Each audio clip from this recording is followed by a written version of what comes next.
Masya Allah, miris banget. Astagfirullahaladzim.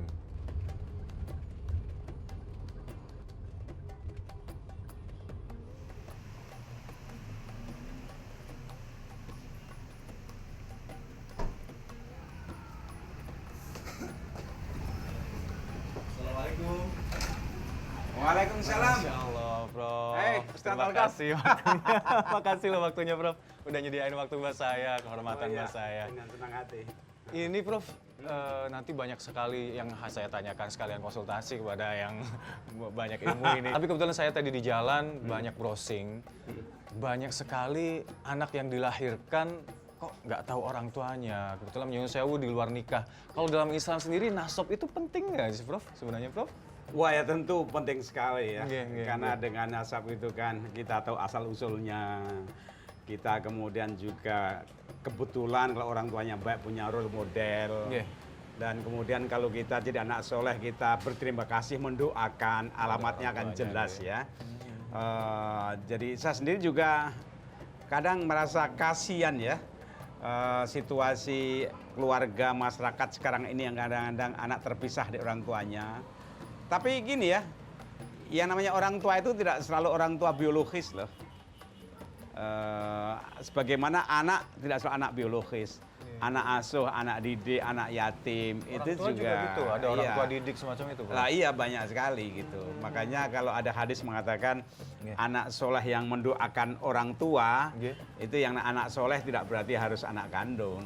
Masya Allah. Kalau kita punya murid yang banyak, para kiai-kiai punya santri banyak, nah itu kan anak-anak spiritual juga kan. Dan itu insya Allah doa-doa murid itu nanti sampai Oh iya, insya Allah hati ya, Prof, ya? diijabahi kan. Allahumma amin. Tapi yang kita juga sedih ya kalau anak yang terputus dari orang tuanya itu kan ada yang menganga ya. Ada apa ya, ibarat benang terputus itu jadi beban seumur hidup memang. Nggih. Tapi terlepas dari itu, Prof, Nabiullah Rasulullah Muhammad SAW sendiri jelas dong nasabnya bin Abdullah bin Abdul Muthalib bin siapa lagi gitu ya, Prof ya? Nah secara historis gini ya, kebetulan kalau saya sebagai orang Islam, Nggih. saya merasa nyaman, lega, bangga pada Nabi Muhammad. Itu karena kalau dari kajian ilmiah historis, itu mudah ditelusuri. Lahirnya di mana, orang tuanya siapa, nasabnya siapa, itu jelas. Tapi kalau nabi-nabi yang jauh sebelumnya, kita kehilangan jejak sejarah kan.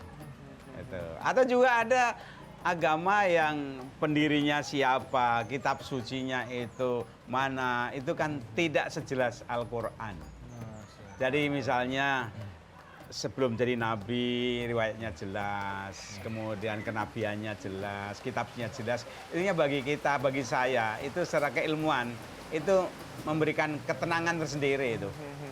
Jadi Rasulullah SAW itu secara historis memang bukan tokoh rekayasa karena emang keturunannya jelas ya, Ya, Prof, ya? tidak seperti dunia wayang lah.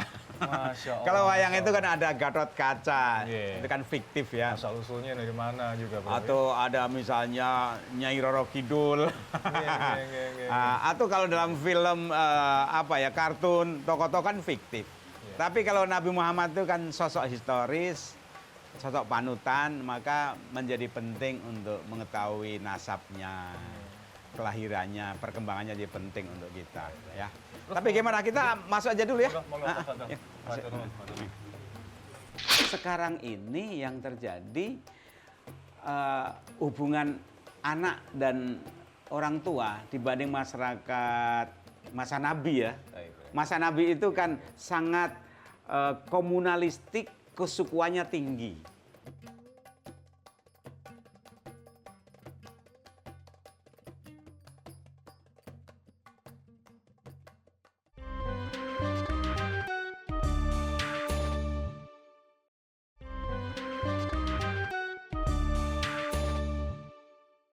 Masya Allah, Prof, baiti jannati banget nih rumahnya, Prof. Terima kasih. Alhamdulillah. Prof, masih menyinggung yang tadi, nasab tadi. Ya. Saat ini konsekuensi dari nasab itu seperti apa, Prof? Apakah masih ada seperti dulu? Apakah sudah pergeseran semacam Ya. itu, Prof? Ya pertama ada hubungan psikologis yang pasti ya. Lebih-lebih anak dengan ibu. Bayangkan ya, seorang anak itu kurang lebih 9 bulan dalam kandungan ibu. Baik. Itu memberikan hubungan batin yang luar biasa. kerinduan pada ibu kan lebih tinggi dibanding pada orang tua kan, karena pernah melekat jadi satu ya. Dan kandungan itu kan disebut alam rahim. Rahim kan asma Allah. Jadi betapa Allah itu memberikan kasih sayang pada anak sebagian itu lewat sosok ibu. Dan juga tentu dengan ayahnya juga kan, ayahnya melindungi, ibu mengasihi. Nah yang berikutnya doa orang tua pada anak itu juga manjur sekali. Karena apa? Karena tulus. Orang tua kalau mendoakan anak kan tulus sekali. Doa yang tulus kan lebih didengar itu. Makanya anak juga diajarkan agar berterima kasih mendoakan orang tua. Jadi dalam Islam itu hubungan anak dan orang tua tidak hanya hubungan darah, tidak hanya psikologis, tapi spiritual. Kemudian yang lain lagi nanti ahli waris, lalu perkawinan ya itu ya walaupun tidak absolut, tidak mutlak ya, tapi paling tidak gini. Kalau orang tua punya anak, maka orang tua itu berkewajiban mendidik dan anak itu juga akan terima kasih dan bangga dia punya rumah. Bayangkan kalau anak tidak punya rumah ikatan batin, itu kemudian dia bisa berat sekali hidupnya. Untung kalau anak itu dapat orang tua angkat yang baik, dapat guru yang baik. Sekarang ini yang terjadi hubungan anak dan orang tua dibanding masyarakat masa Nabi ya. Masa Nabi itu kan sangat komunalistik, kesukuannya tinggi. Jadi kalau ada anak kurang ajar, nakal, itu orang nggak sembarangan ngelawan. Lihat dulu dari suku mana. Kalau sukunya kuat orang nggak berani. Nah Nabi Muhammad itu diuntungkan, salah satunya apa? Nabi terlahir tumbuh dalam perlindungan lingkungan suku Quraisy. Oh ini saat masa kabilahisme dulu ya? Pak? Iya. Sehingga orang itu segan pada Nabi Muhammad karena segan pada Abdullah, pada Abu Thalib. Ketika berumah tangga segan kepada Khadijah gitu. Dan kebetulan mereka segani bukan karena kekayaannya, tapi memang martabatnya, kehormatannya, akhlaknya, perilakunya. Jadi Nabi ibarat benih tumbuh dalam lingkungan yang memang baik. Masyarakatnya memang tidak baik, tapi kebetulan keluarganya baik. Jadi penting ya ketika sekarang ini kalau dibawa ke alam sekarang ya, masyarakat kan kadang-kadang kita juga ngeri ya lihat kehidupan masyarakat itu ya. Perilakunya, kebebasannya, anarki macam-macam. Nah bayangkan kalau anak itu lama di luar, praktis yang mengasuhkan jalanan. Yang mengasuh nanti internet. Yang mengasuh kemudian gawai. Kalau orang tua tidak dekat pada mereka, tidak menjadi teman dialog, tidak menjadi pelindung, tidak menjadi role model, contoh, maka hubungan orang tua dan anak nanti sebatas biologis saja. Tapi secara psikologis, moral, spiritual, jangan-jangan terputus. Untung kalau anak dapat ganti orang tua yang baik di sekolah. Tapi kalau tidak, maka beban anak sekarang ini berat sekali. Jadi sekali lagi nasab, hubungan orang tua dan anak itu tidak semata hubungan biologis, tapi tanggung jawab moral. Islam mengajarkan bahwa qu anfusakum wa ahlikum naro. Hei, peliharalah, didiklah, jagalah dirimu dan keluargamu dari kesengsaraan ancaman api neraka. Maka anak itu kan amanah dan anugerah. Sebagai amanah kita pertanggungjawabkan, sebagai anugerah kita syukuri. Nasab salah satunya itu. Nah terkait dengan nasab ini Prof, pentingnya nasab bisa didetailkan lagi nanti konsekuensinya tadi. Seperti halnya dengan faraidnya, mawarisnya, terus mungkin wali nikahnya nanti siapa. Khususnya mereka yang tidak tahu orang tuanya semacam itu, Prof, seperti apa Prof? Ya gini, sekarang ini di beberapa masyarakat yang sekuler, yang atomik, individualistik, ada kerinduan untuk kumpul kembali kehangatan yang hilang. Jadi walaupun sekarang ada artificial intelligence, ada internet, ada hiburan, anak pun bisa cari uang sendiri, tapi ada yang tidak bisa digantikan, yaitu kehangatan keluarga. saling mencintai, saling dicintai. Baiti jannati, rumahku tamanku. Jadi kan taman. Artinya begitu masuk rumah, orang itu happy, lepas, kendor, rileks, menjadi diri sendiri. Itu yang langka. Di luar itu kan penuh kompetisi, keras sekali.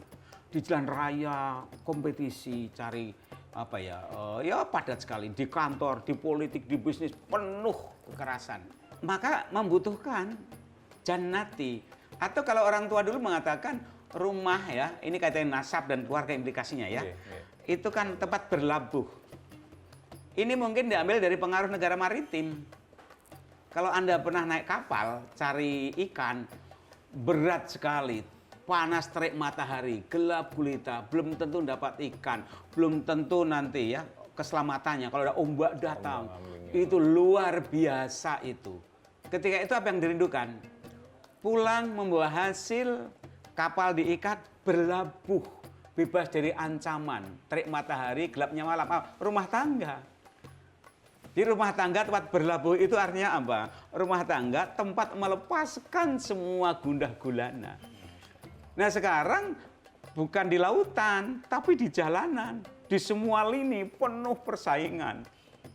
Penuh hantaman ombak, ombak politik, ombak, macam-macam ombak. Lebih menjelang pilkada pilek ini, banyak orang yang gundah gulana. Bayangkan kalau tidak ada tempat berlabuh yang datangkan ketenangan, kehangatan, kan repot sekali itu. Maka kalau Nabi mencontohkan dan berikan nasihat, baiti jannati, hendaknya rumah itu dibuat yang tempat yang nyaman, dan disitulah seorang anak tumbuh, dikenalkan pada dunia, itu kan di rumah. Sampai-sampai ada hadis gini, ungkapan ya, ibumu adalah madrasahmu, ummuka hiyaat madrasatul ula. Ibumu itu adalah sekolah pertama. Karena lewat keluarga ini kita dikenalkan pada dunia. Tata krama, menghargai. Kemudian ya kita bergaul. Kadang kecewa, kadang ngatasi problem. Kan di rumah. Dikenalkan huruf, baca. Jadi rumah itu sekolah pertama. Nah ini kalau hubungan nasabnya, keluarganya, tanggung jawabnya kacau. Ini kan sekolahnya kan kacau. Udah di rumah kacau, di luar kacau. Apa yang terjadi dengan generasi sekarang? Implikasinya besar sekali tentunya untuk anak nanti itu. Iya. Prof, ya. Bayangkan kalau ada anak, Pak, Bu, saya itu anak bapak sungguhan nggak sih? Bayangkan coba. Alasannya apa? Saya ingin tes DNA saya dengan bapak. Kan tersinggung orang tua kan?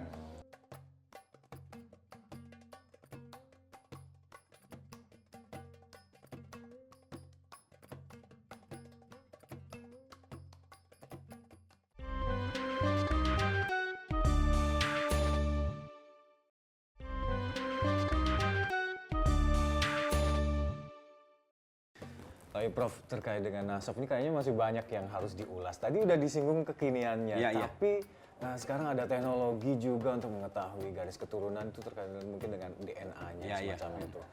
Ya kalau dulu memang itu keturunan itu kan disaksikan oleh semua keluarga ya. Sedang sekarang ini ada DNA. Tapi sebelum itu saya mau cerita sedikit. Saya pernah ke Amerika, ke Utah. Itu saya melihat family trees, silsilah keluarga. Jadi beberapa presiden Amerika itu ketika dirunut ke belakang, mereka ketemu pada generasi keberapa, itu mereka masih saudara. Masya Allah. Terus ada juga mata rantai, ada di antara mereka, itu yang masuk tahanan, yang penjahat, banyak juga. Jadi beberapa presiden itu dulu-dulunya sebagian penjahat. Nah ini juga terjadi di Australia. Australia itu kan negaranya sekarang sangat maju. Dulunya itu kan orang buangan dari Inggris. Banyak juga penjahat-penjahat. Artinya apa? Artinya gini, bahwa kalau toh silsilah itu kita telusuri, jangan kaget. Di antara nenek-nenek, kakek-kakek itu, mungkin saja mereka itu ada orang yang mungkin termasuk jahat. Tapi tidak serta-merta orang jahat, keturunannya masih jahat. Karena apa? Sejahat apapun orang tua, ingin anaknya baik. Gitu kan. Dan kita bisa temukan dalam kehidupan sehari-hari kan. Ada orang tua yang ya agamanya itu ya kacau prakteknya. Anaknya sekolah kan sekolah Islam, pesantren yang bagus. Artinya orang tua itu selalu ingin anaknya baik walaupun dirinya tidak baik. Dengan demikian apa? Nasab itu lebih memberikan satu dukungan finansial dan moral untuk memperbaiki keturunannya, dan tidak berarti bahwa orang tua yang tidak baik anaknya juga tidak baik. Sebaliknya ada juga yang orang tuanya baik anaknya juga mungkin anaknya itu kurang baik kan gitu. Makanya Nabi mengajarkan nasab itu penting, tapi tidak segala-galanya. Jangan mengagung-agungkan nasab. Iya, karena Allah akan menilai imanmu, akhlakmu, gitu. Nanti yang dilihat di akhirat itu adalah pertanggungjawaban pribadi. Tapi walaupun pribadi, andil orang tua ada. Ya, jadi ini seimbang ini antara pribadi dan keluarga. Dalam Islam begitu. Nah, DNA misalnya, DNA itu kan fenomena masyarakat kota modern ya. Ketika ada orang tidak mengakui orang tuanya, atau kalau dalam sinetron kadang ada anak tertukar, anak dibuang, dia apa ya, atau kesehatan ingin mencari sumbangan darah yang sekeluarga, itu dibutuhkan oleh tes DNA itu. Tapi secara umum sungguhnya dalam masyarakat yang baik-baik itu kan nggak perlu berlaku kan DNA. Bayangkan kalau ada anak, Pak, Bu, saya itu anak bapak sungguhan nggak sih? Bayangkan coba, alasannya apa? Saya ingin tes DNA saya dengan bapak. Kan tersinggung orang tua kan? Lebih bijaknya kita memang selalu mengacu, bukan mengagung-agungkan nasab kita, tapi memang penting sekali nasab itu. Orang tua selalu menginginkan anaknya, garis keturunannya juga semuanya menjadi orang baik semacam itu. Iya, bagi anak tidak perlu diajari ngagung-agungkan orang tuanya. Jadi orang tua harus bilang, kamu harus bangga pada dirimu sendiri. Itu penting. Walaupun nggak dikatakan pun, anak akan bangga pada orang tuanya. Kalau memang orang tuanya itu memang baik pendidiknya. Saya ketemu berapa orang yang sukses itu. Dia kagum pada orang tuanya dan terima kasih walaupun orang tuanya itu miskin. Karena apa?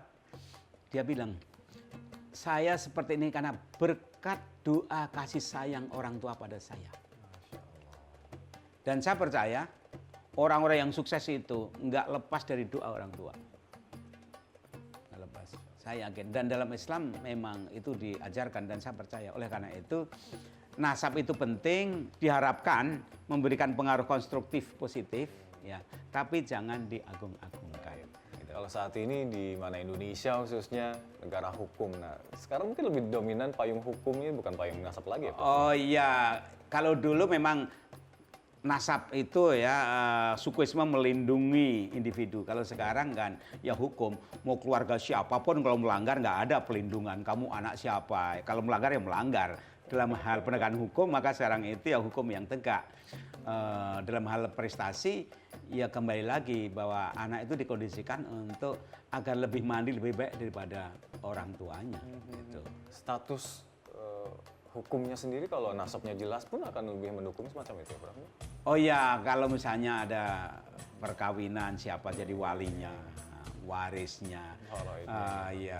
Ini sekarang keluarga yang baik-baik kan sungguhnya sebelum meninggal juga udah dibagi-bagikan biar nggak jadi fitnah nantinya kan gitu. Kalau orang sengketa keluarga warisan itu hemat saya itu pendidikan yang gagal.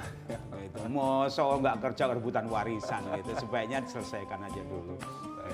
Prof, syukuran jazilan udah berbagi bersama kami khususnya tentang perspektif nasab dahulu kala zaman Rasul dan di zaman kekinian kita. Nanti kita sambung lagi bicara di lain kali. Iya.